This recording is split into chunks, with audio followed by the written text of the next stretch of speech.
So without too much more from me, I'm going to present to you Ted Henry, Bruce Weber, and Fred Owens on keyboards.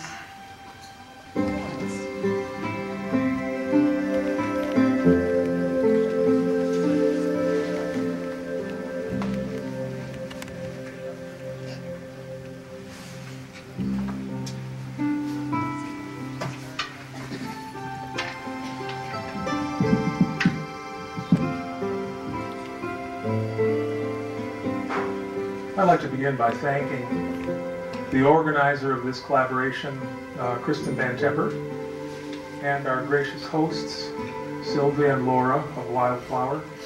And although they've already been introduced, I'd like to let you know that, yes, this is Ted Henry, the poet. You may have seen him around town at other venues. And this is Fred Owens. His middle name is Improv. He's the king of the keyboard tonight. He recently moved back to Cleveland from South Carolina, probably to get away from all the sun and enjoy that cool white snow that's outside.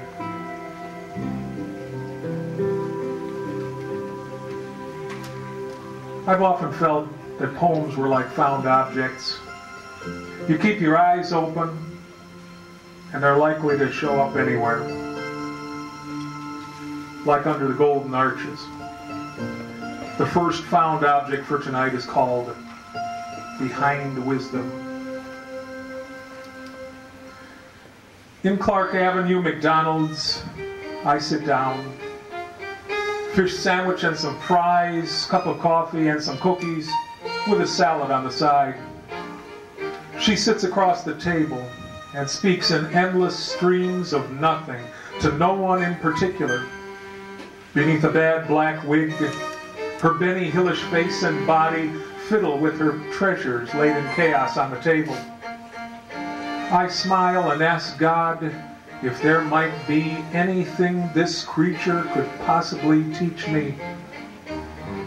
An accomplished actress performing perfectly on cue, she rises and gives a monologic presentation with well-formed, emphatic gesticulation and unleashes florid, unidentifiable dialogue directed laughingly at me.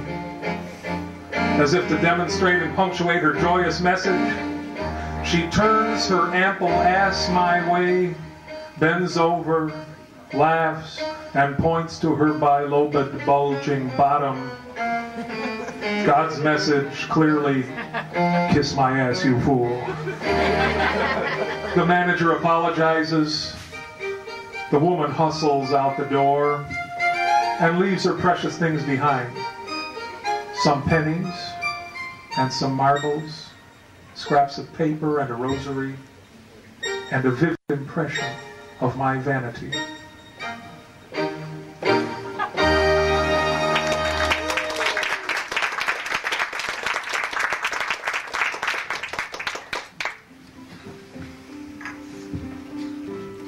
Good evening.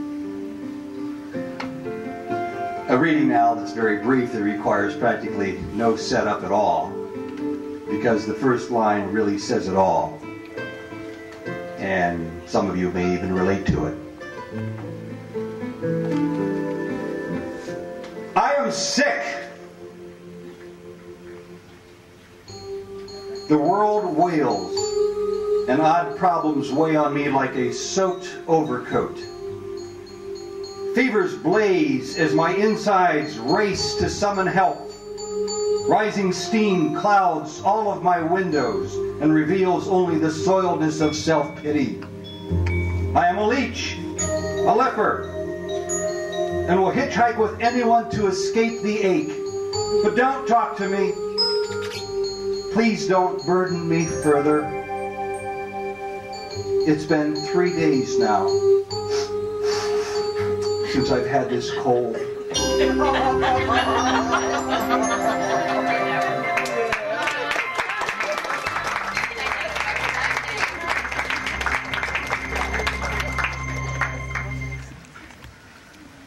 Another place to gather found objects might be the news on TV. I saw a dramatic visual on the evening news. It might have even been on Channel 5, but I don't really remember. But it was the story of St. Joseph's Church burning against a night sky backdrop on February 16th, right alongside I-77, where I pass daily. The next day, a friend of mine called, and the result was the next piece called Prayers. It's in two parts. The first is called Matins, the second Vespers. Matins. St. Joseph stands serenely high above the main entrance to the sanctuary, 7 years silent. Plywood sealed portals and windows hide the final worshipers admitted through a free swinging back door. Souls wandering the woodland avenue had started a fire just 1 month ago to heat themselves, gutted the friary and school building adjacent to the church. Many years of prayers gather slowly, then rush into the heavens on ashes carried by gusher drafts that roar aloft through wavering incendiary arms which caress the roof and ancient tower. Water droplets shower the site and bless consumption of this old temple by fire and the Holy Spirit. 121 years after the foundation was laid with care. The long absent parishioners file by in late morning and miss that sanctified halo wrung from the completed mission. St. Joseph knows well how to surrender his children, and he still stands serenely after the trials by fire and water. Vespers. My friend Mag called at 6 after work closed and told me that Edward Jr. had died. Her 30-year-old son was the second of her children to die in the last year. I already told people that Junior wanted to be cremated, like Deborah. They was always real close. And when she passed, I knew there was something wrong. I called him, but he said that everything was okay. Now these folks say, Mag, that's cold. That's real cold. You shouldn't do him like that. And besides, he's going to be needing that old body. Can you believe this? I can't see no one needing that thing except in worms and insects. You know, when soul is finished with that thing, it goes on into a whole nother world. Soul got no use for an old dead body. She starts to cry. But they don't understand. They don't know what I'm going through with this. I gotta do what Junior wanted here. And I know I'm right. More sobs.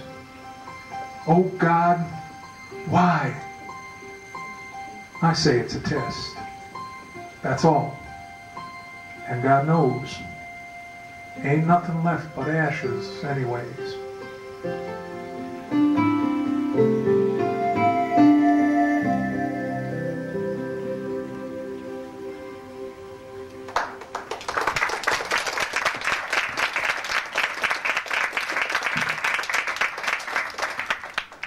This past summer, about a month before the 4th of July, I was introduced to another source of found objects.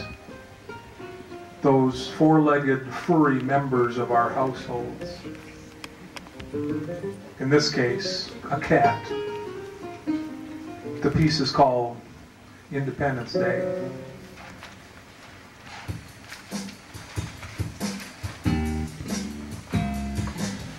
It don't matter who you are or what you are.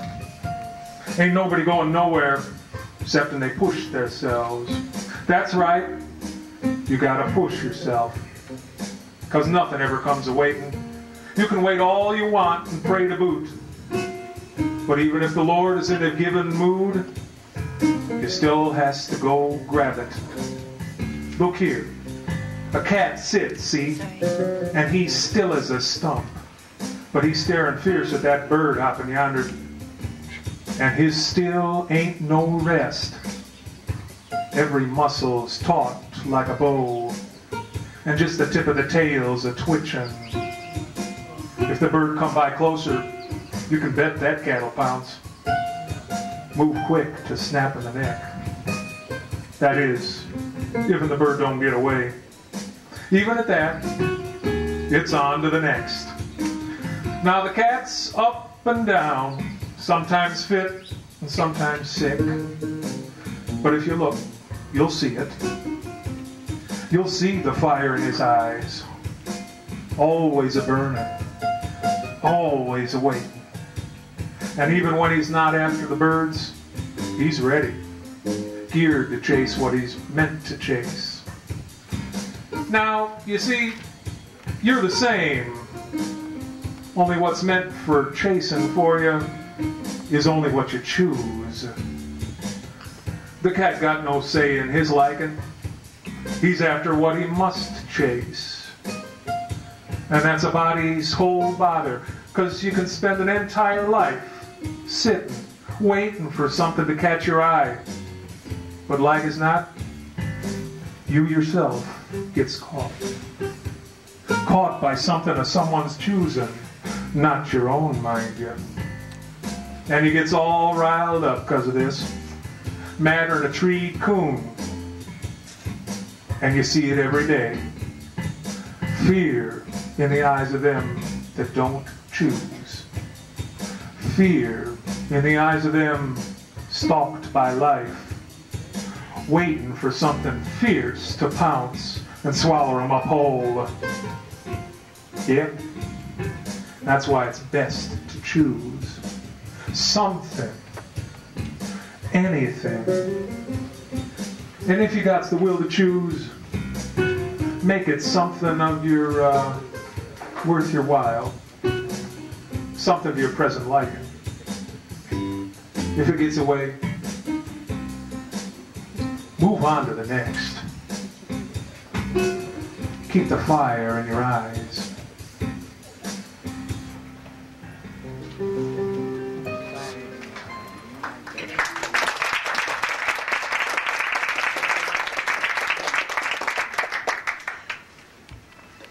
What I do for a living hardly seems like work to most people I know. I read words out loud for a living. Yet in spite of how well the words may be shaped, and regardless of how well I may attempt to interpret them, really the most important ingredient used to communicate the news stories that we report often has little to do with words at all. Rather, it's the images, the video pictures accompanying the words that frequently best tell the stories. So, is it any wonder that I find myself occasionally attracted to a corner of my life where just words speak? It dawned on me, I guess several weeks ago on one of our get-togethers, while reading other people's poetry, that individual poets often say the very same thing over and over and over again. And one day I noticed the repetition of similar themes within my own writing. At first, when I recognized this, I tried to change the direction of my writing just so I wouldn't be repetitive. But later I concluded it was hopeless, and that I would just go on writing about similar themes, consciously or otherwise, until these themes thought that they had heard enough. I call this poem Overload. Fear fills the spaces within the dark hidden vault and pushes until iron sides begin to bulge. Goliath pins the small man to the floor. The heavy weight suffocates, and underneath an irrepressible urge to scream, but he can't. Not even silent whispers break through the arrested jaw, frozen scared by the thought that others' needs outnumber his parts. Desperate, He pictures his head unhinged and like a child's soaring balloon, sees it find a place above the clouds where he'll be safe.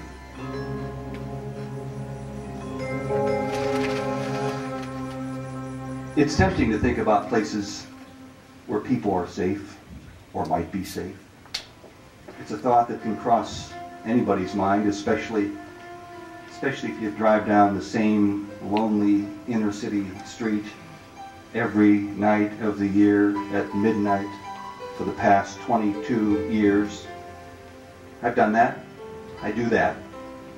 But in addition to fear, a person is capable of finding some solace in a place that's also familiar as a root home. And what's familiar can also be a comfort of sorts. This next poem is called The Drive Home. It's dark and deserted as I drive between the lines.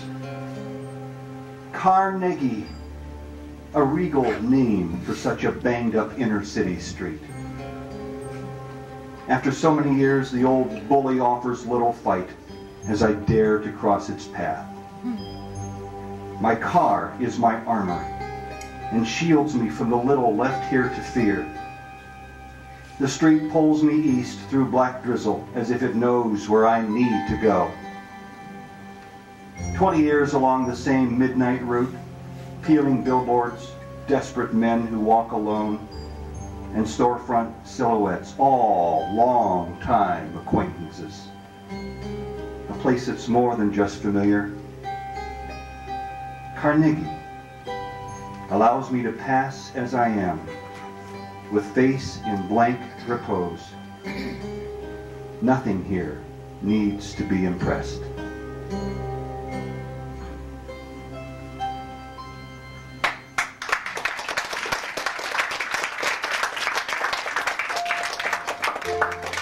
The night intrigues me in part, as you might see in this next piece I wrote, because I spend so much time there. The workday that ends at 5 o'clock, 5:15, 5:30 for most people, ends no earlier than midnight for me. But it's the whole of the evening and the late evening that intrigues me. And sometimes the part that fascinates me most is the part of the evening that I'm not even around to see, literally. The time after you go to bed.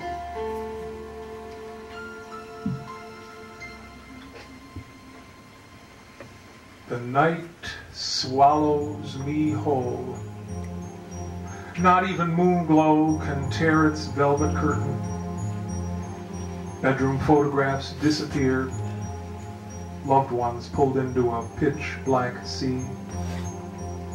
Only an inner view remains, shaped by light unknown. Another me breathes in that space, kept awake by endless fascination. A separate me,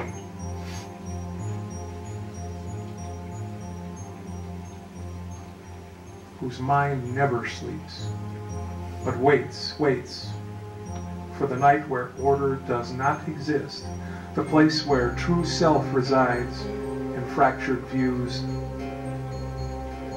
where feelings thrive cloaked in words carried on foreign tongues. The darker side of my double life, the part of me whose language I yearn to know. That's the language of the subconscious, I think. I'm greatly interested in the subconscious, and I'm working with that, however you can work with that, through hypnosis and dream analysis. And a fascinating writing process called active imagination. It's a fast-paced, top-of-mind writing in which it's believed you can actually access the subconscious at will. Once I considered the full range of feelings that I have found both in dreams and in this writing form of active imagination.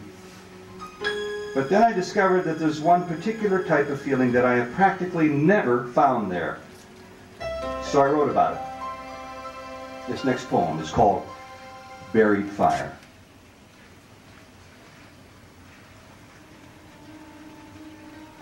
seething in secret, looking for an exit, submerged longer than memory allows. It occupies invisible space, spirit that does not heal, force that hides untold power,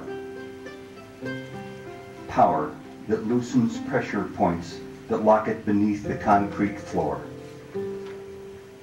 The geyser yet unspent that distorts and keeps us from knowing who we are. Boiling energy that floods our rivers, avoiding calamity until its discharge, when only then it is identified by name. Anger.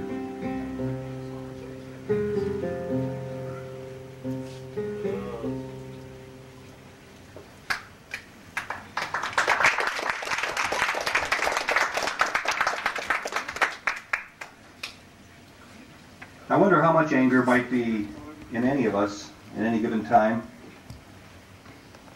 as I wonder how much of it might be attached to some experiences, perhaps from our distant past, that began only as disappointments and grew up to be full-fledged repositories of anger. I wonder how much disappointment and anger any of us might carry around that's tied to simple childhood dreams.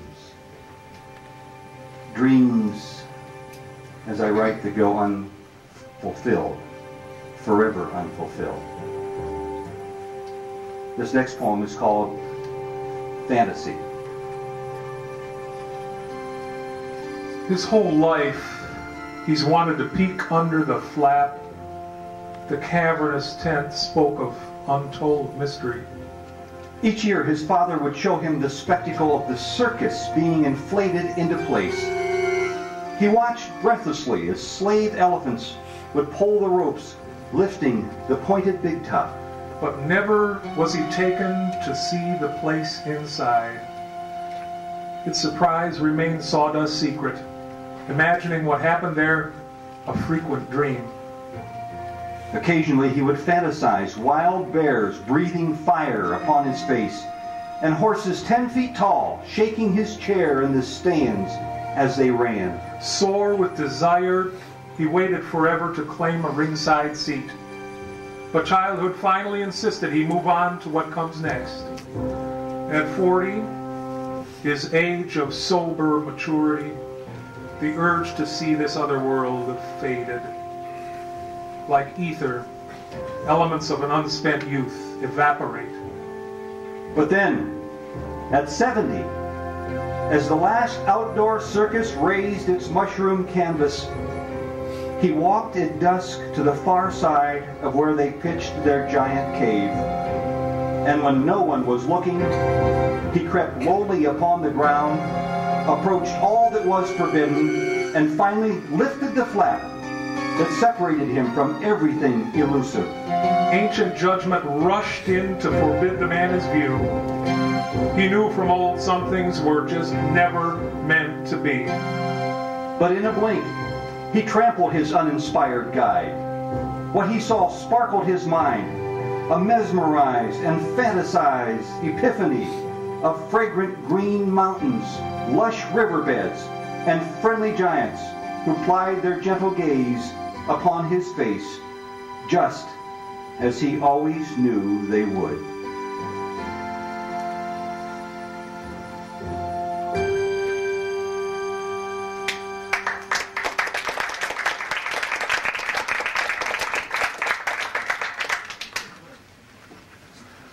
When we wind our way through each day, sometimes we find enough time to spend with someone special. Or alone, as you wish. Either way, it's quiet time. The next found object is called Moments After Darkness.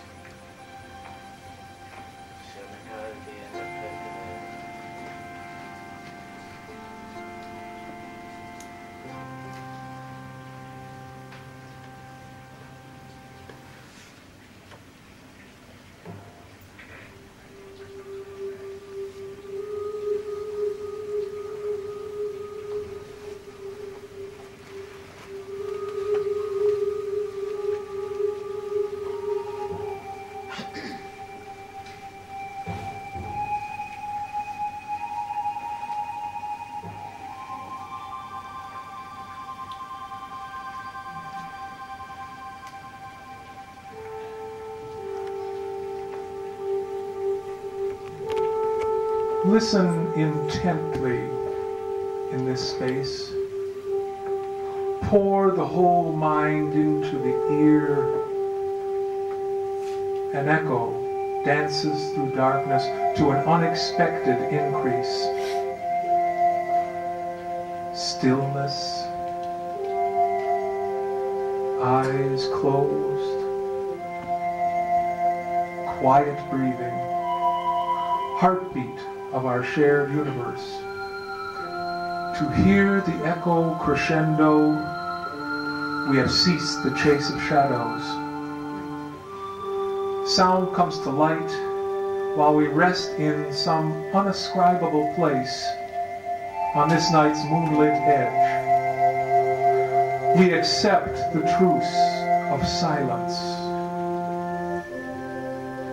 Quiet. Listen. Echoes. Heartbeats.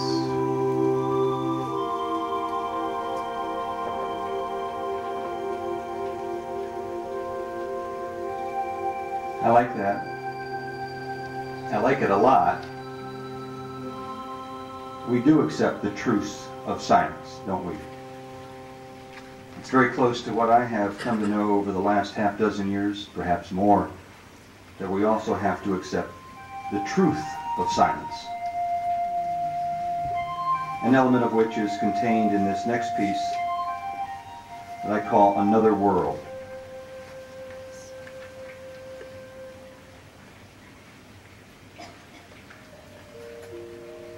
Songbirds of night sing their last before the blackened sky carries in the quiet.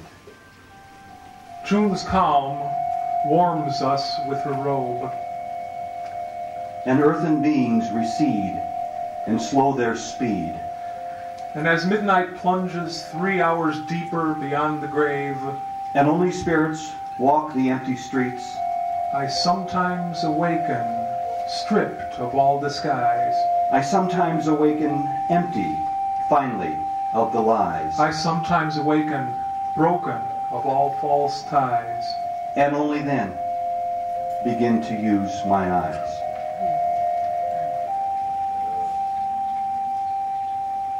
The eyes. What the eyes can see is matched no less by what the eyes can tell. I learned that exactly 18 months ago, but I had to travel to the other side of the world to learn that lesson. I snapped a photograph, a big photograph, in the middle of which was a smaller photograph. Picture of some people in India at an outdoor rice kitchen, but only later did I see the message contained within the smaller photograph inside the larger photograph. This next poem is called Mother Teresa's Child.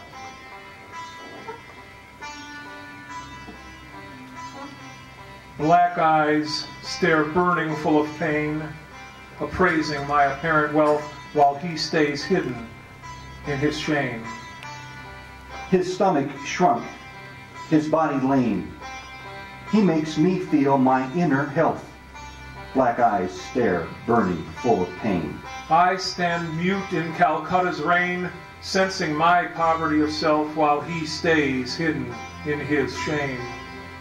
Why can't I even ask his name? It's my own shame that's mostly felt. Black eyes stare, burning, full of pain. With his eyes he asks why I came, and I just want myself to melt while he stays hidden in his shame. I leave, wondering who's to blame for all the nothings he's been dealt. Black eyes stare, burning, full of pain, while we stay hidden in our shame.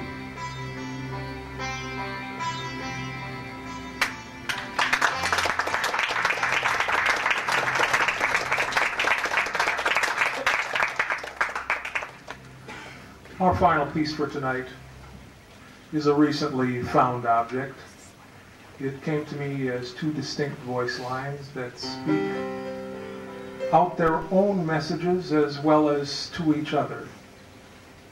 And it's called Puddle Jumpers and Saints.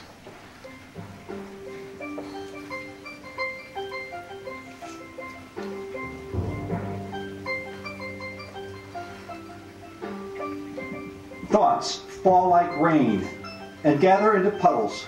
We see all lies perfected in others.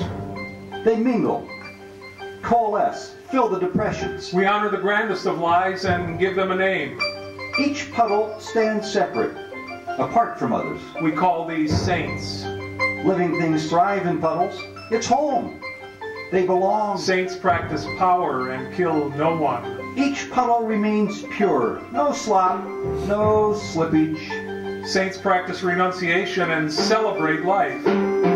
Each puddle clings to itself and huddles as one. Saints practice love and break no hearts.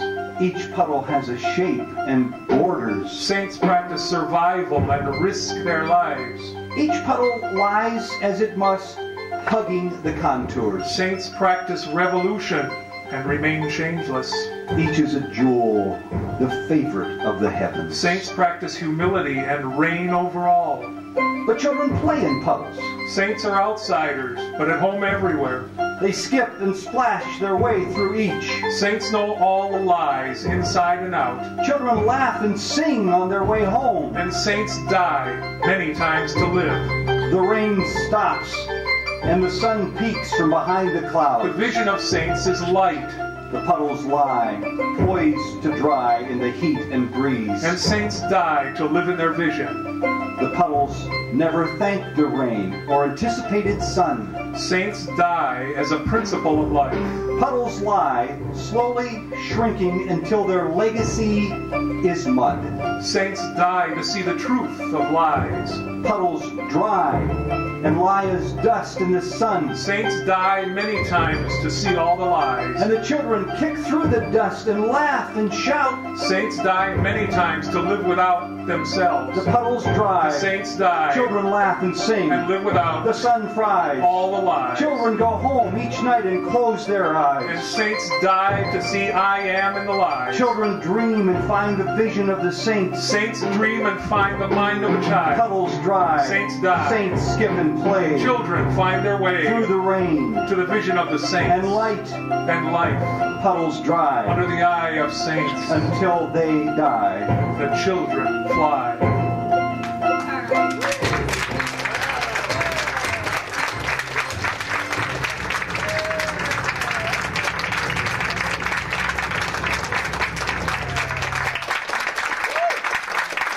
Thank you very much. Thank you. I'd like to thank again Ted Henry and Fred Owens on keyboard, who I think are just amazing.